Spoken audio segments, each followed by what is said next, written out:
A weather modification technique called cloud seeding gained momentum online recently. KXAN's Jala Washington sat down with our meteorologist Kristen Currie to learn more.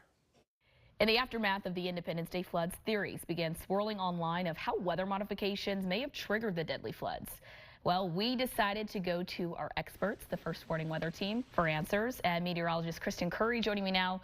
Okay, Kristen, so there's quite a bit of chatter around cloud seeding. First off, what is it, and is it true? I will tell you, cloud seeding is true. It is done, and it's been done since the 1940s. When it comes to what is it, it's basically the process of, humans trying to enhance precipitation, whether that's rainfall or snowfall, in what are typically dry, arid regions or an area suffering from drought. So it's been around for a while. Now, as far as effectiveness, I've seen anywhere from about 5 to 15%. As mentioned, it's regulated both by the state, both federally, NOAA.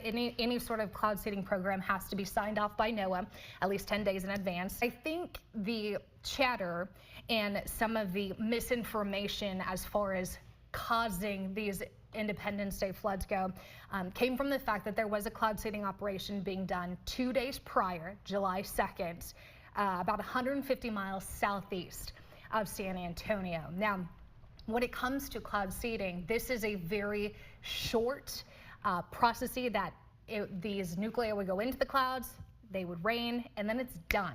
And the cloud already has to be there. So this idea of cloud seeding causing these floods is just not true, because this operation being done 150 miles from where we saw the floods, and these clouds by that time raining themselves out, there would have been no effect. This did not cause the Independence Day floods. Yeah, the misinformation out there, I'm sure, certainly makes your job harder as a meteorologist during weather events like this. Yeah, and I will add too, we have the science and the data to show what did cause it.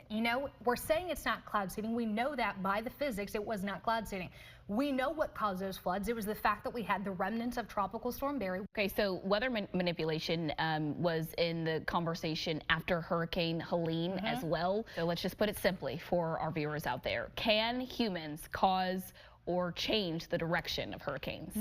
No, and we've tried. There was Project Storm Fury back in the 60s and 70s where they actually tried cloud seeding to try and manipulate the inner structure of a hurricane, but we have no proven facts that we can change the direction of a hurricane or, internally implode a hurricane. I'm just providing the facts. We still have things to learn, but it is one of those things that I would encourage you to really vet and seek a trusted source when you're seeing this kind of information online. With that, given all of the misinformation out there, or maybe people who just don't really understand weather fully, what do you encourage people to do just to make sure that they are vetting their sources? Where can they go to find the correct information?